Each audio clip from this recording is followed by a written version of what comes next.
Saya ucapkan Happy Easter, selamat Paskah. Biarlah kebangkitan Kristus yang kita rayakan bersama di Minggu Paskah ini memberikan kita harapan baru, kekuatan baru, berkat baru.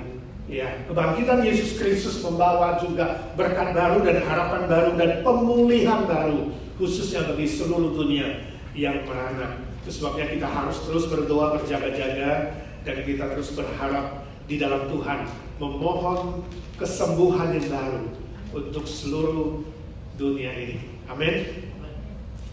Saya ingat suatu hari ada seorang bapak membelikan sebuah binatang mainan untuk anaknya yang bernama Bobby.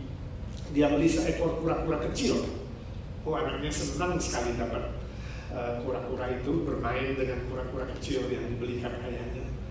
Tapi ketika dia bermain tidak lama, kemudian kura-kura itu terjatuh di lantai. Dan setelah itu mati. Bobby sedih, kecewa, dan menangis dan teriak kepada mamanya, Mama, kura-kuraku jatuh dan mati, Mama. Mamanya memeluk dia dan mengatakan, Bobby, sudahlah, jangan sedih. Ya, nanti Mama akan suruh Papa buatkan sebuah kotak. Kita akan masukkan kura-kuramu di kotak itu, jadi peti mati. Dan kita kubur bersama-sama di belakang rumah. Kamu jangan sedih, sebab habis itu ya, Mama akan ajak kamu makan-makan di restoran kesukaanmu, beli mainan yang baru, kita beli balon, ada es krim, ya, kita jalan-jalan. Lalu kelihatan Bobby tersenyum dan dia senang dengan tawaran mamanya. Dan papanya menambahkan, jangan khawatir, nanti Papa belikan lagi mainan lain yang kamu suka. Wah, dia senang. Lalu papanya mencari sebuah kotak. Mungkin kotak coklat cukup, pikirnya. Tapi gak lama kemudian setelah kotak itu diketemukan, ternyata kura-kura yang di lantai itu mulai bergerak, keluarkan kakinya, tangannya, dan kepalanya. Dan mamanya mengatakan, Bobby, kura-kuramu tidak mati. Lihat, dia mulai berjalan. Dia hidup lagi. Papanya juga mengatakan, iya, kura-kuramu gak jadi mati. Kelihatan Bobby mendengarkan diam. Tidak senang. Dia tidak senang. Dia sedih, dia kecewa. Ya, kenapa? Kenapa kura-kura hidup lagi? Karena kalau kura-kura hidup lagi, dia gak jadi jalan-jalan. Ya, dia gak jadi diajak beli mainan, balon, dan lain sebagainya. Dia kecewa. Kemudian dia bilang, Papa, kenapa dia tidak mati? Papa, banting saja dia, Papa. Bunuh dia, bunuh dia. Lalu kita kubur sama-sama di belakang rumah. Bagi Bobby, ya, kura-kura yang hidup kembali tidak membawa kebahagiaan, tidak membawa sukacita. Ini humor saja mungkin, atau betul-betul terjadi, saya tidak tahu.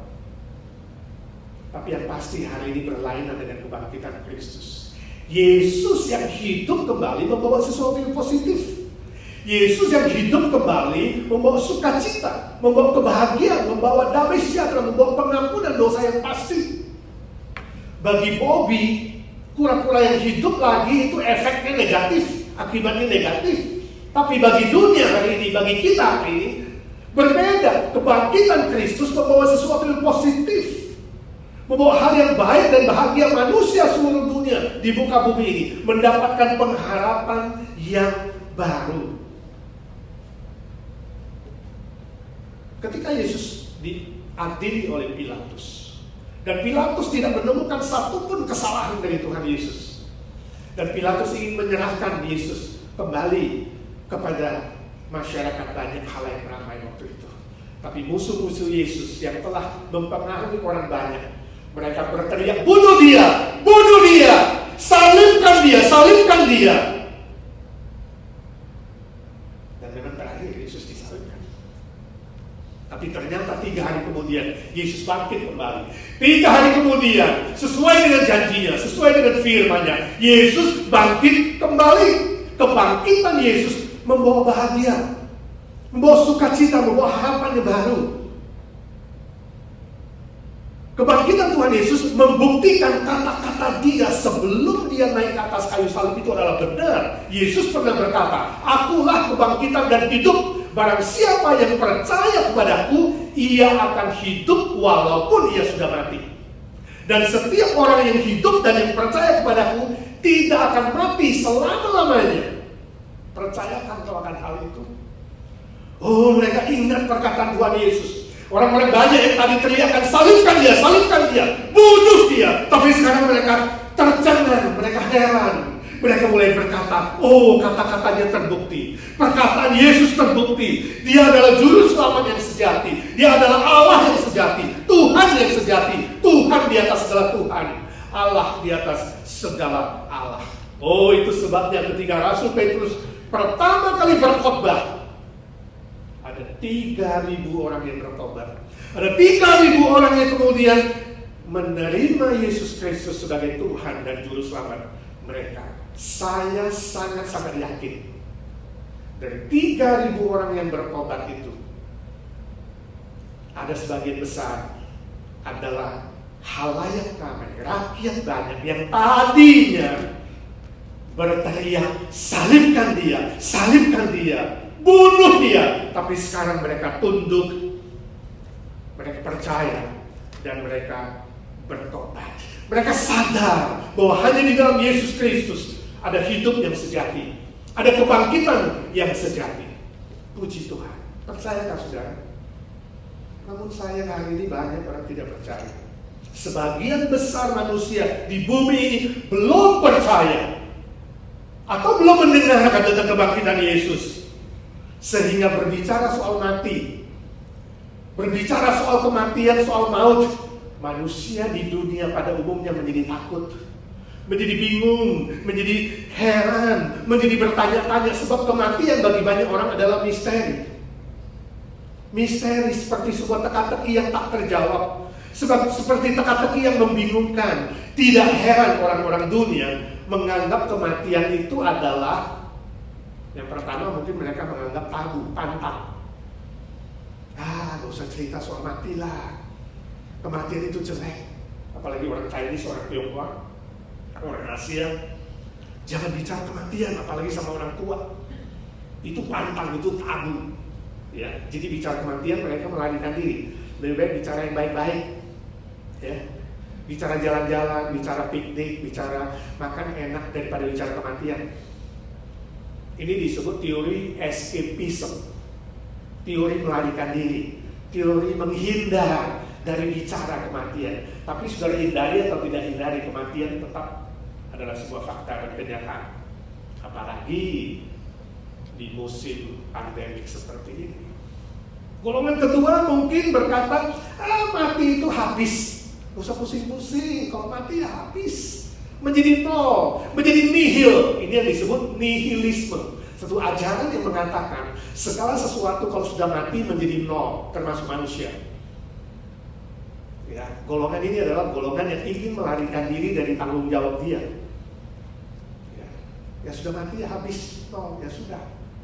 Gak usah lagi bertanggung jawab atas semua kesalahan, dosa, dan perbuatan dia. Tapi ingat, percaya atau tidak percaya, kejahatan yang kamu lakukan selalu menuduhmu, selalu berbicara di dalam hati nuranimu bahwa kamu salah dan kamu harus tanggung jawab. Itu suara gak bisa kau tutupin dengan apapun. Yang ketiga, ada orang menganggap ya mati ya berarti hidup di dunia ini berakhir untuk satu lingkaran. Nanti kita mulai lagi lingkaran kedua. Jadi hidup kembali, reinkarnasi. Tergantung hutang karmamu banyak nggak. Kalau hutang karmamu banyak, ya kamu nanti jadi lebih jelek. Ya, sekarang kamu sudah jelek, nanti lahir jadi lebih jelek. Kalau sekarang kamu sudah bodoh, lahir lagi kedua. Kalau hutang karma banyak, jadi lebih bodoh, lebih miskin, lebih susah, lebih menderita. Bahkan kamu bisa turun pangkat jadi binatang. Jadi binatang masih juga jahat, hutang karma turun lagi. Ya. Terus dari mungkin dari sapi jadi kambing, jadi kuda, jadi anjing lebih kecil, ya, mungkin jadi keong, terakhir bakteri, virus, atau COVID-19. Itu juga adalah reinkarnasi dari someone, I don't know. Tapi yang pasti itu teori. Alkitab tidak pernah mengajarkan itu. Alkitab tidak pernah mengajarkan bahwa setelah hidup mati kemudian hidup lagi seperti recycle ulang. Tidak pernah. Alkitab berkata bahwa manusia hidup satu kali, mati satu kali, dan sesudah itu dihakimi. Oh, jadi saudara tidak bisa melarikan diri dari tanggung jawabmu. Begitu kamu mati, kamu harus menghadapi pengadilan Tuhan. Jangankan nanti pengadilan Tuhan, di dunia aja kamu buat salah gak bisa melarikan diri, harus tanggung jawab. Saudara suka tidak suka, kematian itu ada. Kematian itu adalah sebuah fakta. Bukan lingkaran yang terus menerus. Reinkarnasi itu adalah hanya teori. Teori yang merendahkan manusia. Bahkan manusia dibuat rendah seperti binatang, bahkan lebih jelek dari binatang. Dan teori inkarnasi adalah teori yang menghakimi orang lain. Kalau ada temanmu bilang, aduh kenapa hidupku susah, miskin, jelek, bodoh lagi. Di dunia ini aku susah. Lalu kita bilang apa? Menurut teori reinkarnasi, kamu dulu sebelumnya pasti kamu hidupmu brengsek, kurang ajar, banyak dosa, banyak karma, makanya lu jadi begini lu.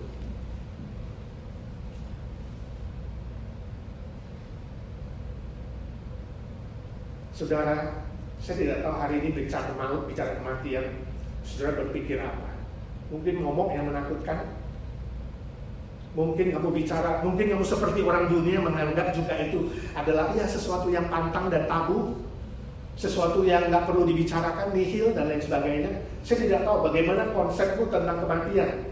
Tapi hari ini saya akan berbicara satu topik, yaitu maut telah mati. Saya tidak tahu pandanganmu tentang maut, tetapi kita akan belajar satu topik, maut telah mati oleh kebangkitan Kristus. Maut telah mati. Firman Tuhan tadi berkata di dalam nats pembimbing kita, hai maut, di manakah sengatmu? Hai maut, di mana kemenanganmu? Hai maut, engkau telah ditelan dalam kemenangan, yaitu kebangkitan Yesus Kristus. Maut bukan lagi menjadi momok yang menakutkan. Maut bukan lagi menjadi teka-teki yang membuat orang berpikir keras dan kemudian mendebak secara spekulatif. Tapi maut hari ini dibukakan rahasianya. Misteri maut telah dibukakan oleh kebangkitan Kristus, menjawab masalah maut ini bagi orang percaya. Maut itu adalah yang pertama, kita akan belajar firman Tuhan. Yang pertama, kematian atau maut itu adalah pintu masuk menuju ke sorga. Kita baca firman Tuhan dalam 1 Tesalonika 4 ayat 14. Ini yang pertama yang mau saya sharingkan bersama-sama firman Tuhan. Ya. 1 Tesalonika 4 ayat 14. Ya, kita baca sama-sama. 1, 2, 3. Karena jikalau kita percaya bahwa Yesus telah mati dan telah bangkit, maka kita percaya juga bahwa mereka yang telah meninggal dalam Yesus akan dikumpulkan Allah bersama-sama dengan Dia. Sangat jelas firman Tuhan. Ya, ini ditulis oleh Rasul Paulus untuk menghibur mereka yang mengalami duka cita, mengalami kematian. Ya, Paulus menulis untuk menghibur orang-orang percaya supaya tidak bersedih. Dia katakan jangan kamu bersedih seperti orang-orang yang tidak punya pengharapan. Ya. Jangan kamu bersedih seperti orang-orang dunia yang tidak punya pengharapan.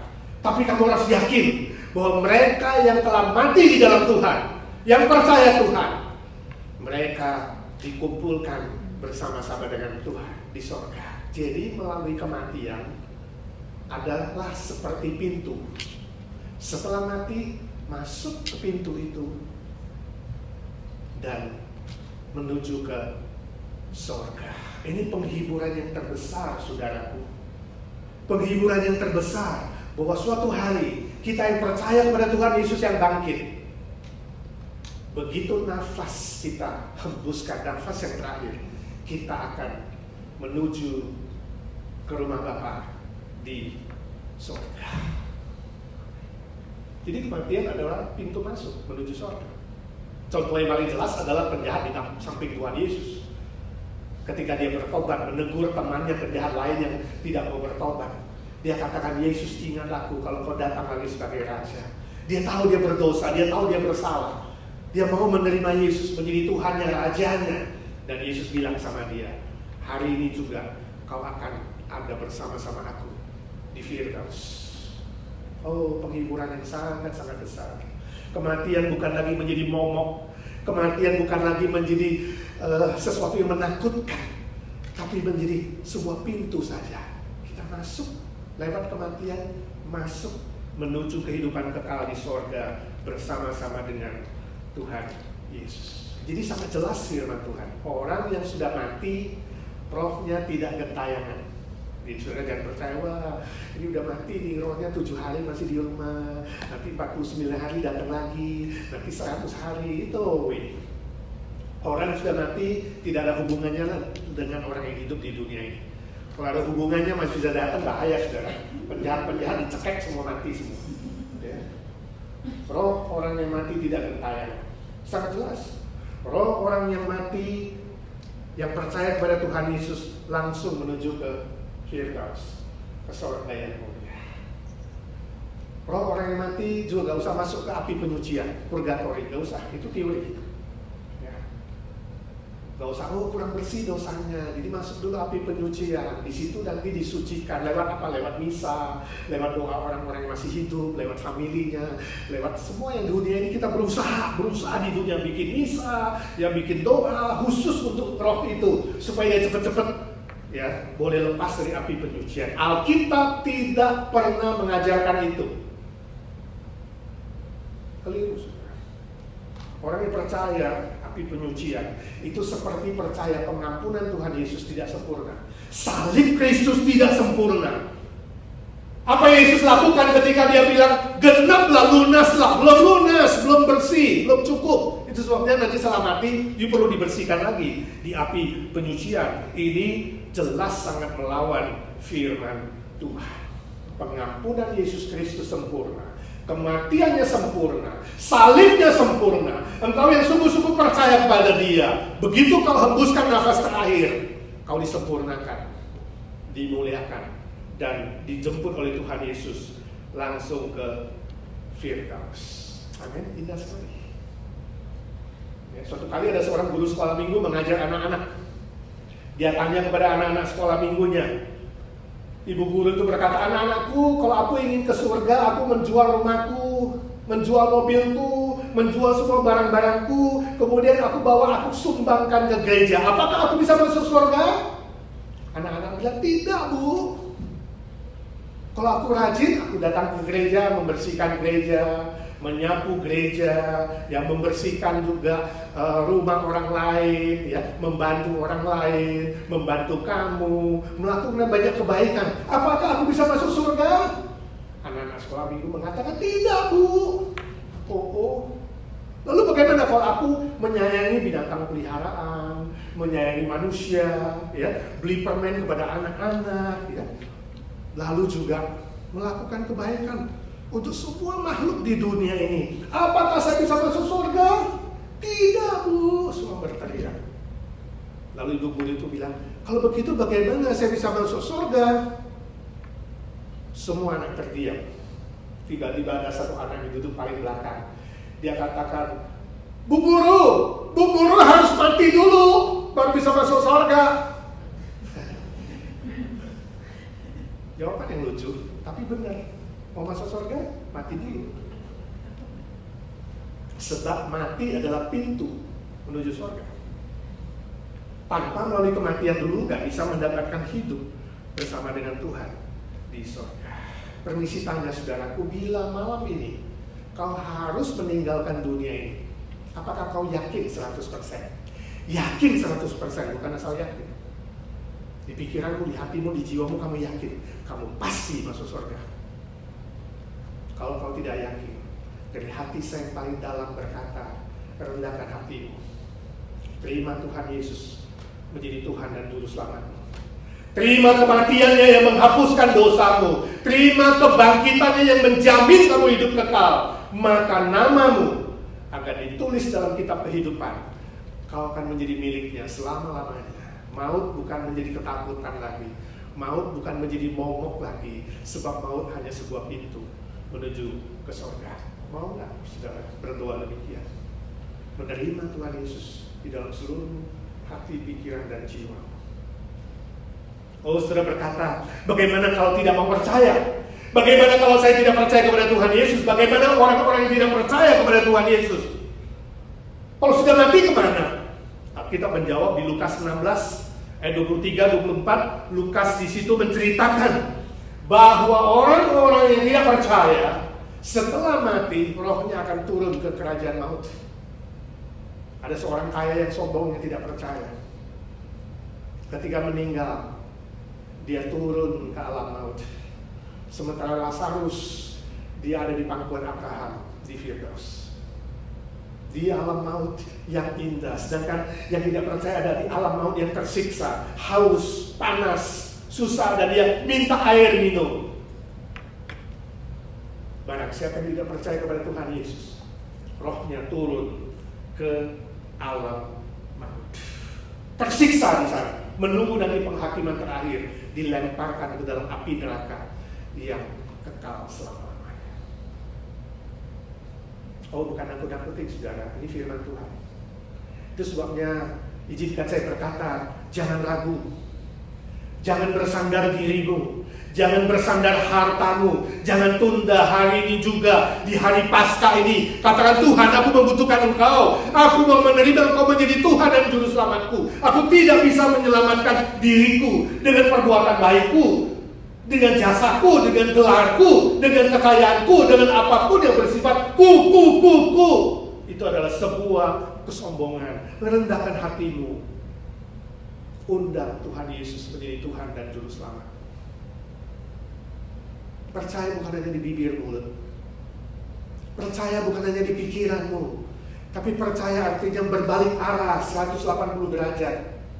Dulu menuju kebinasaan, sekarang menuju kepada kekekalan di sorga. Dulu kamu mencintai dosa, kini harus membenci dosa. Dulu membenci kebenaran, sekarang harus mencintai kebenaran. Dulu tidak suka hal-hal yang rohani, sekarang mencintai hal-hal yang rohani. Berbalik 180 derajat.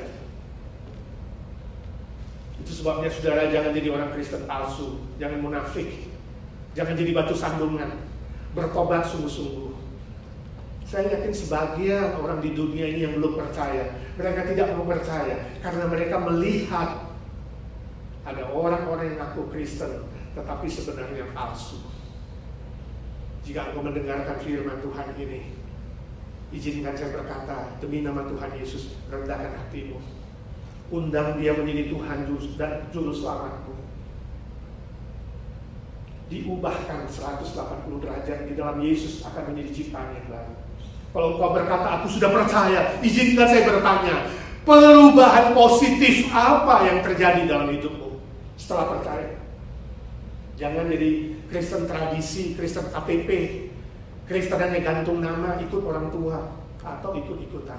Tapi sungguh-sungguh diubahkan oleh Kristus menjadi ciptaan yang baru, yang memuliakan Tuhan, yang menjadi berkat bagi orang lain, bukan jadi batu sandungan. Amin. Puji Tuhan. Nomor 2, kematian itu apa? Kematian adalah persiapan menerima tubuh kebangkitan. Persiapan untuk menerima tubuh kebangkitan. Mari kita baca firman Tuhan dalam 1 Korintus 15 ayat 42 dan 43. Sudah ada di layar, kita baca bersama-sama. 1, 2, 3. Demikianlah pula halnya dengan kebangkitan orang mati. Ditaburkan dalam kebinasaan, dibangkitkan dalam ketidakbinasaan. Ditaburkan dalam kehinaan, dibangkitkan dalam kemuliaan. Ditaburkan dalam kelemahan, dibangkitkan dalam kekuatan. Rupanya sebagian jemaat Korintus yang dilayani Paulus itu, mereka meragukan adanya kebangkitan orang mati. Itu sebabnya Rasul Paulus menuliskan surat ini. Dia menegaskan bahwa kebangkitan orang mati itu ada.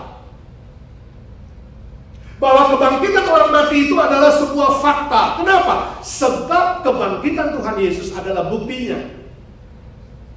Kebangkitan Tuhan Yesus adalah bukti bahwa ada kebangkitan tubuh. Ada kebangkitan setelah kematian. Sebab apa? Yesus buktinya. Dengan kata lain, Yesus adalah buah sulung. Dan firman Tuhan berkata, kebangkitan Yesus adalah buah sulung, tapi orang-orang yang percaya itu adalah buah-buah selanjutnya. Jadi kematian di dunia ini, kita menanggalkan tubuh yang lama.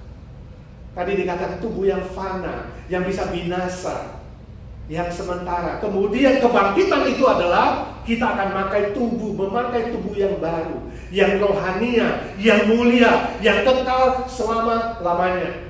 Ya, saudara nanti kalau ada waktu baca seluruhnya. 1 Korintus pasal 15 itu seluruhnya. Itu berbicara soal kebangkitan tubuh, kebangkitan orang mati.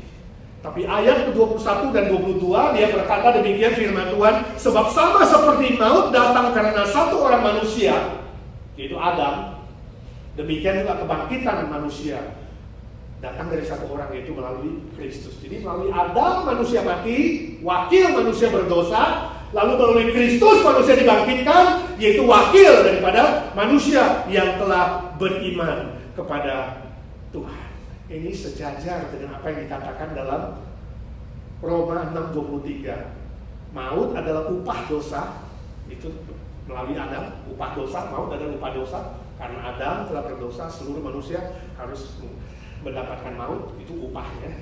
Tetapi karunia Allah adalah hidup yang kekal di dalam Yesus Kristus Tuhan kita. Jadi melalui Adam manusia mati, melalui Kristus manusia hidup dan dibangkitkan dengan tubuh yang baru. Oh puji Tuhan. Jadi kematian itu adalah apa? Persiapan menerima tubuh yang baru. Ya. Menerima tubuh yang baru, yang rohani, yang indah, yang mulia, yang kekal. Sebab itu saudara jangan sedih, jangan kecewa, jangan bersungut-sungut, jangan marah-marah kalau tubuh ini jadi semakin lemah. Gak mungkin tubuh semakin kuat, ya. Makin hari makin kuat, makin segar. Gak mungkin, justru makin melemah. Sebab ini tubuh seperti pakaian yang lama. Pakaian lama makin usang, ya. Jangan terus menganggap bahwa tubuh ini bakal gak mati. Suatu hari akan mati. Kita akan dikasih tubuh yang baru, ya. Kalau sekarang badanmu lemah, ada sakit, akan menua, ya, lalu mulai rematik, ya jangan mengeluh. Suatu hari akan meninggal juga, ya. Itu artinya kita menanggalkan pakaian yang lama dan kita memakai pakaian yang baru. Kalau saudara ke pesta, diundang sama gubernur, gak usah diundang sama raja, gubernur atau wali kota, kira-kira pakai pakaian lama, pakaian baru? Pakaian baru. Gak mungkin kita pakai pakaian lama yang udah usang, ya. Jangankan diundang sama wali kota, diundang sama mertua aja yang jarang-jarang ketemu, pakai pakaian baru. Apalagi sekarang kan bertemu dengan raja segala raja. Oh, pasti kita butuh tubuh yang kekal, yang mulia, yang indah. Gak butuh tubuh yang sakit-sakitan ini. Jadi saudara jangan cepat kecewa, khususnya dalam sikon krisis COVID-19 ini, ya. Kebangkitan Kristus seharusnya menjadi sebuah kekuatan baru, pengharapan baru, bahwa kita tidak perlu takut maut, gak perlu panik, gak perlu khawatir, gak perlu sedih, gak perlu kecewa, gak perlu putus asa, tapi tetap kuat dan tabah menghadapi persoalan dan pergumulan apapun. Tetap menantikan Tuhan. Tuhan, apapun yang terjadi, aku menantikanmu. Waktumu adalah waktu yang paling tepat. Kalau sudah waktunya Tuhan panggil aku siap, sebab aku segera akan menerima tubuh yang baru. Tapi kalau belum waktunya, aku tahu Tuhan, Engkau akan menguatkan aku, sebab Engkau adalah kekuatanku dan pertolonganku. Amin. Seharusnya gak ada corona pun kita tiap hari harus siap. Sebab kita tidak tahu hari besok. Kita tidak tahu kapan maut itu datang. Kita harus siap setiap saat. Setiap waktu kita harus siap. Kalau Tuhan panggil, mungkin bukan lewat virus COVID-19, tapi bisa lewat yang lain, kita gak tahu.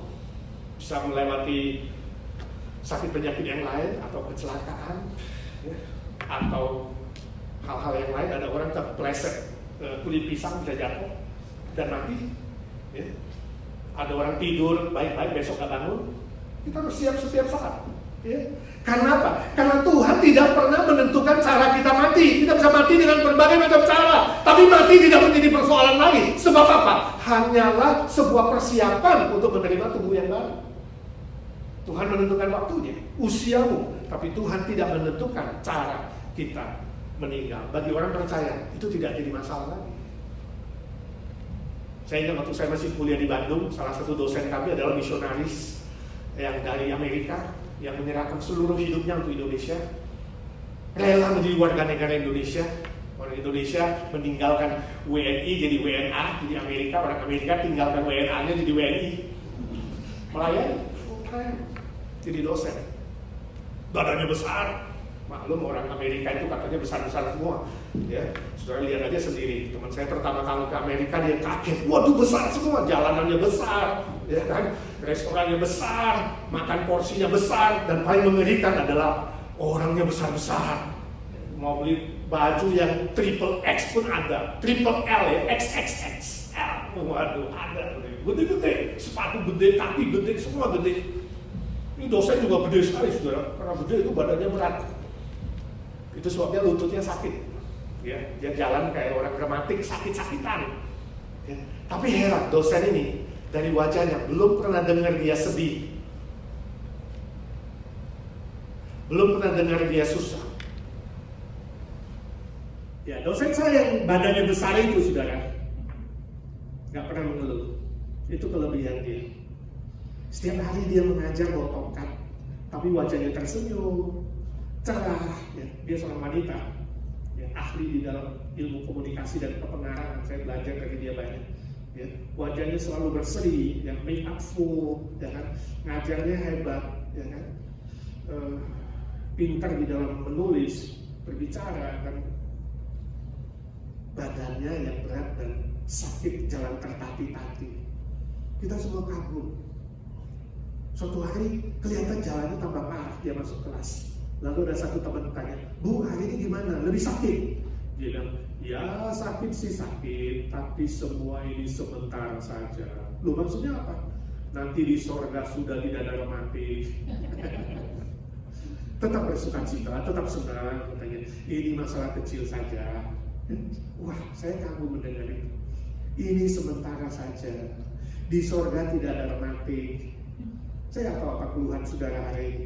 Mungkin rematik, mungkin susah jalan, ya, mungkin susah bergerak, mungkin kolesterol, darah tinggi, mungkin takut ini, takut itu, khawatir itu, saudara.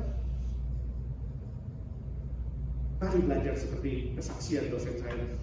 Selalu optimis, selalu bersukacita. Selalu ada harapan di dalam Tuhan.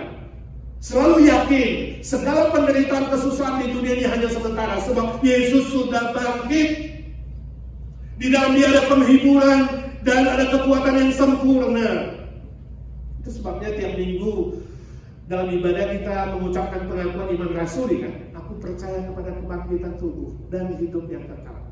Saya yakin nggak? Benar-benar nggak waktu mengucapkan itu, yakin nggak? Ada kebangkitan tubuh.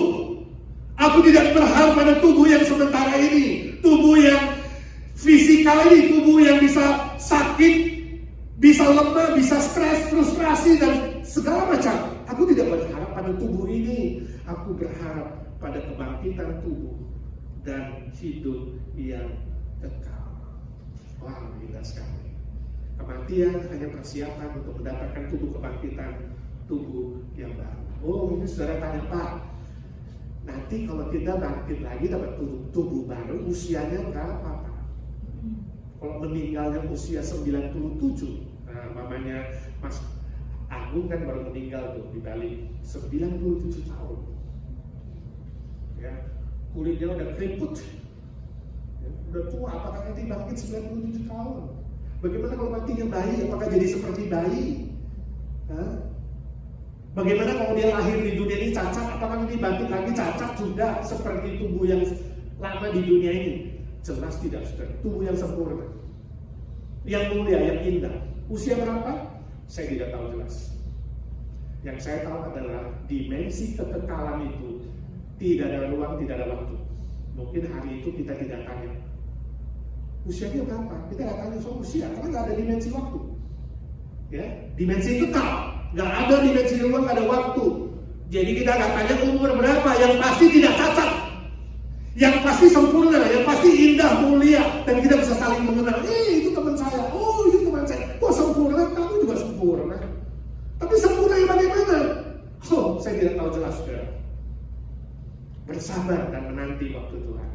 Saudara nggak sabar? Pengen tahu cepet-cepet?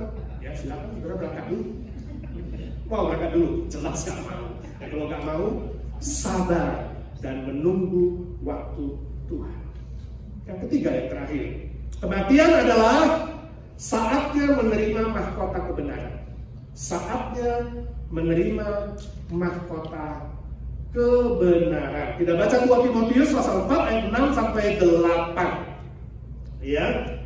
Mengenai diriku dan aku sudah mulai dicurahkan sebagai persembahan, dan saat kematianku sudah dekat. Aku telah mengakhiri pertandingan yang baik, aku telah mencapai garis akhir, dan aku telah memelihara iman. Sekarang telah tersedia bagiku mahkota kebenaran yang akan dikaruniakan kepadaku oleh Tuhan, Hakim yang adil pada harinya. Tapi bukan hanya kepadaku, melainkan juga kepada semua orang yang merindukan kedatangannya. Rasul Paulus tahu kematiannya sudah dekat. Oh, dia sudah melayani dengan berjerih lelah dan sudah menghadapi berbagai macam persoalan, dan dia tahu itu akhir hidupnya sudah dekat. Tapi itu tidak membuatnya takut, tidak membuatnya kecewa.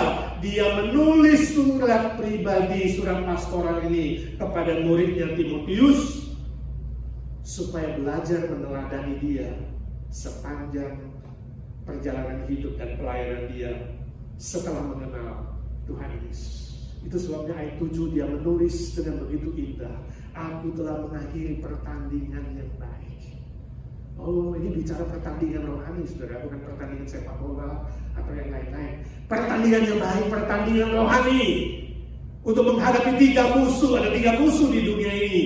Musuhnya kedagingan diri sendiri, kesombongan, nafsu kedagingan, ya, keegoisan dan lain-lain, adab yang lama.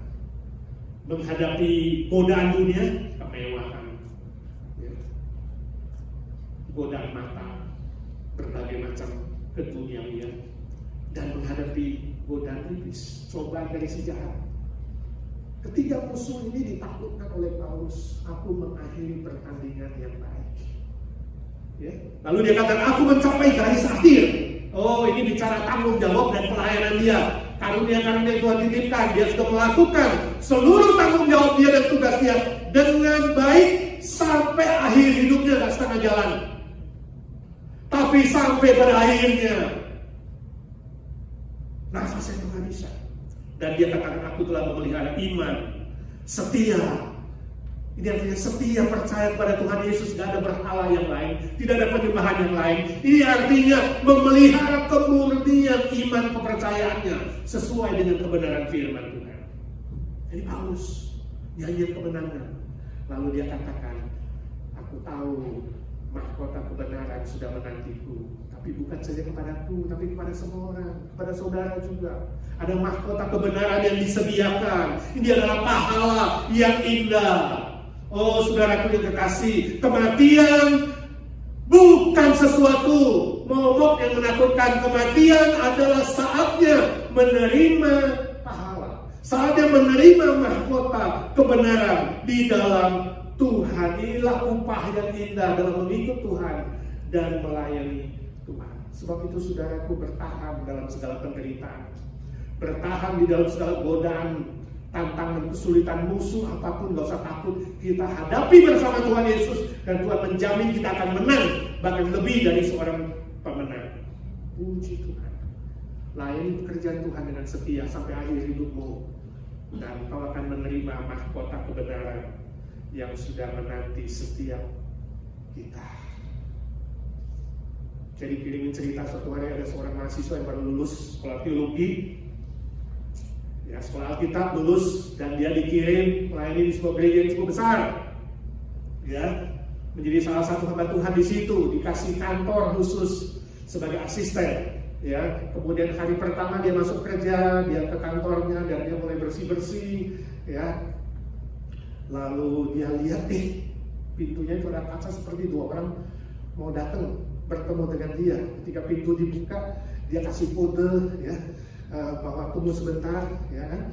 Lalu dia ambil telepon, Dua orang itu masuk, menunggu di pintu, dia pura-pura bicara. Oh, halo ibu ya? Ya, ibu yang kemarin saya doakan. Oh, sudah sembuh, puji Tuhan. Sudah sembuh. Makanya saya bilang kalau saya doakan 1 kali pasti sembuh, Bu. Oh, puji Tuhan. Apa? Suami ibu juga sakit. Oh, sakit apa? Kanker. Oh, kanker masalah kecil, Bu. Jangan khawatir. Seperti kemarin saya doakan ibu 1 kali sembuh, yang sekali ini juga akan sembuh. Panggil suami nanti kemari ya. Oke. Sampai ketemu lagi, Bu ya. Oke, dia taruh teleponnya. Lalu dia tanya ke orang yang baru masuk. Saudara, ada yang bisa saya bantu? Saudara siapa? Bisa saya bantu? Bergaya seperti seorang asisten kepala yang hebat. Lalu 2 orang itu berkata, kami dipanggil oleh pendeta Lukas ke sini memperbaiki telepon Bapak. Katanya salurannya mati. Jadi ketahuan tadi telepon cuma pura-pura.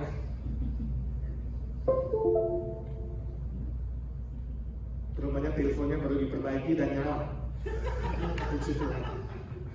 Tadi belum nyala waktu pura-pura ngomong. Sekarang sudah nyala. Jadi saudara jangan pura-pura. Ya. Layani Tuhan dengan tulus. Layani Tuhan dengan murni. Layani Tuhan dengan motivasi yang mengasihi Tuhan dan mengasihi orang lain. Layani Tuhan dengan tujuan memuliakan Bapa di surga. Layani Tuhan dengan cara yang benar dan baik dan tepat sesuai firman Tuhan. Tanggalkan kemunafikan. Tanggalkan kepura-puraan. Saya tidak tahu hari ini saudara yang sudah melayani karena apa? Cari nama? Iseng-iseng habisin waktu? Cari teman? Punya motif lain kalau ke gereja? Yang single, cari Jesus dan cari ses? Gak salah sih cari jodoh di sini. Ya, di gereja daripada cari di diskotik. Tapi ingat, motivasimu harus dimurnikan. Tujuanmu harus dimurnikan. Dan caramu harus dimurnikan dari hari ke hari. Maka kau siap, kapanpun maut datang, kau siap. Karena mahkota kebenaran sudah menantikan saudara. Bagi saudara yang belum melayani, dari hati saya paling dalam mengatakan, layanilah Tuhan Yesus. Dia ciptakan engkau, dia berimu karunia, ada tujuannya. Jangan sia-siakan hidupmu. Layani pekerjaan Tuhan.